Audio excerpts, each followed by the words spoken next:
noticed that Tulane encourages the CASPer. Doesn't require it, it encourages it. So, two questions. One, why do you encourage it? And do you intend to require it?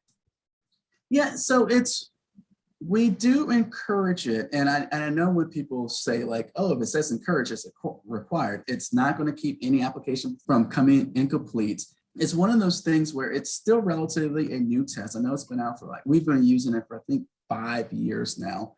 We've been affiliated with CASPer. And it's one of those things that we're still gathering data to see how we're going to use this in the application process. And it's not one of those things where you have this test and we know our reviewers know exactly what it means and this is how we're going to use it. We're still gathering that data. And I've had these conversations with CASPer too. I mean, they always come and say, how come you didn't require it? And for the exact same thing, we're still learning how we're going to use this and we're still gathering data. I know plenty other schools require it and that works out in our favor because if they're, if they to one school, they're going to submit it to us.